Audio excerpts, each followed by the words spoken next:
Друзья, приветствую вас. Обзор основных индикаторов, основных графиков нефти, валют. Давайте посмотрим, что у нас происходит. Итак, недельный график S&P. Находимся в проторговке.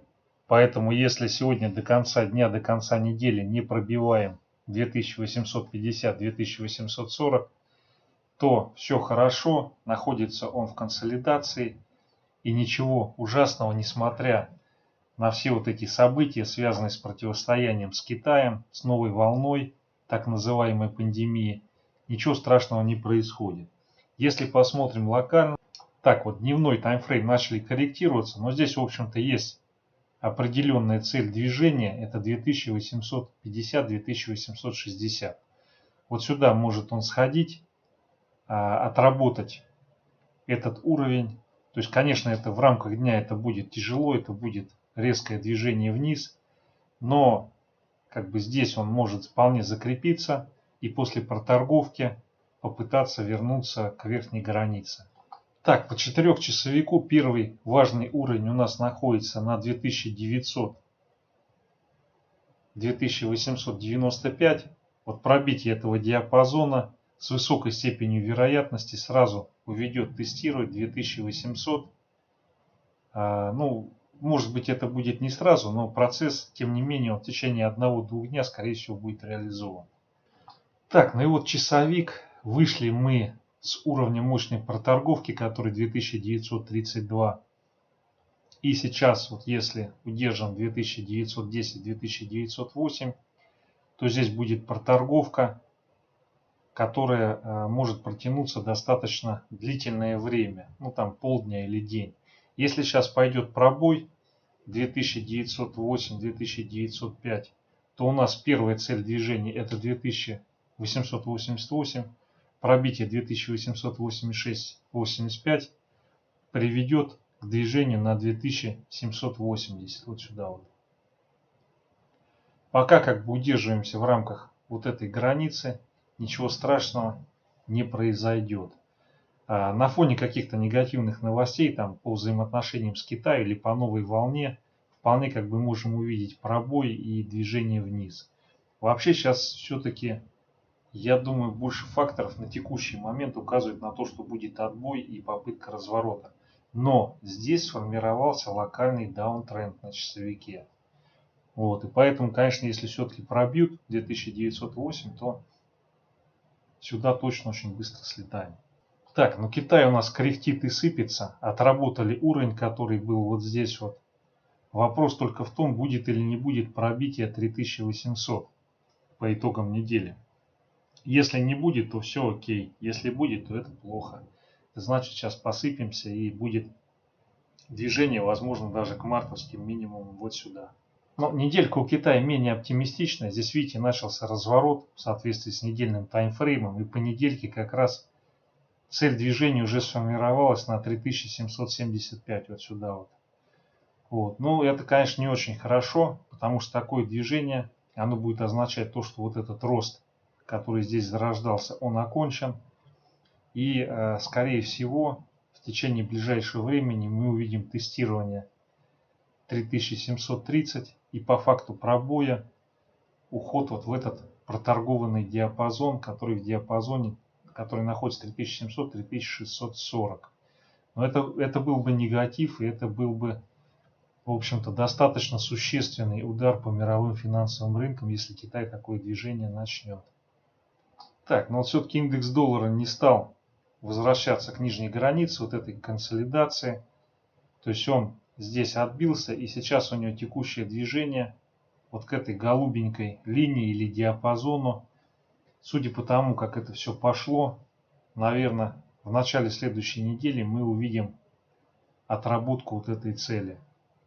Вот. Но сегодня, конечно, еще могут быть какие-то события, которые вызовут отбой и возврат к вот этой нижней границе. Но с учетом того, что начали накаляться взаимоотношения с Китаем и пошла информация о новой волне, то это вызывает шквал негатива. А когда шквал негатива, к чему это приводит? К тому, что доллар укрепляется к другим валютам. Вот. И поэтому, наверное, все-таки вероятность движения вниз и укрепления ключевых валют к доллару, она на текущий момент не очень велика. Более вероятно движение в этот диапазон. Дальше нефть, наша дорогая и любимая черная волшебная жидкость. Смотрите, вот мы здесь не закрепились, вот на этом важном уровне, который, ну, как бы возвращал к тому уровню, к той цене, с которой вот началось вот это снижение. Но я говорю сейчас в рамках объема торгов. То есть, конечно, вот вообще как бы значение, оно начинается где-то отсюда 39,8. На самом деле здесь проходили наибольшие объемы. В связи с этим, если бы мы закрепились на этом значении, то это было бы очень хорошим знаком. Поскольку такого не происходит, судя по всему, не произойдет на фоне того негатива, который полился в четверг, то здесь у нас остается, в общем-то, по сути, движение в диапазоне. Этот диапазон, судя по всему, будет 33,1 и до текущего значения. Вот. Пока, конечно, не идет речь о том, что нефть, она рухнет и пойдет вниз. Но сейчас вполне четко обрисовалась перспектива возможного движения. Ну, сначала 33,1 по дневному таймфрейму, потом возможно тестирование 31,2. Вот сюда вот 31,2, 31,1. Вот этот сильный уровень, который здесь имеет место быть. В том случае, если все-таки мы увидим здесь разворот и пробой вчерашнего максимума, который был на 36,98-37, если такое волшебное событие в ближайшие дни произойдет, то мы, конечно же, увидим следом добой 39,7. То есть рост еще где-то на $2. Но с учетом негатива возникшего, я думаю, вероятность такого события она невелика. Поэтому в лучшем случае мы по нефти оказываемся вот в этой проторговке 33,2 и вот до этого верхнего значения. Или же если вот это значение пробиваем на объеме, то идем тестировать вот этот вот наш застарелый сильный уровень. Так, если мы рассматриваем часовик, который является наиболее существенным движущим внутри дня, внутри 1-2 дня по нефти, то что мы здесь видим? Ну вот здесь сейчас происходит попытка разворота. Если мы с утра в течение дня не увидим движение вниз и пробитие на объеме вот этого диапазона волшебного, то здесь у нас случилась разворотная формация, и в рамках этой разворотной формации нас ожидает сегодня в течение дня отскок, цель движения которого будет вот здесь вот. Соответственно, мы можем прийти сюда. Если мы сюда приходим и начинаем торговаться, то это будет хороший знак и для мировой экономики, ну, для цен на нефть само собой, и для российской валюты. Вот. В каких случаях сейчас может произойти разворот вот этого начавшегося движения и остановка на действующем значении или обрушение и движение к нижним границам. Это может произойти, если выйдут сейчас какие-то негативные новости по поводу, например, пандемии или по поводу того, что там рост мировой экономики откладывается и так далее и тому подобное.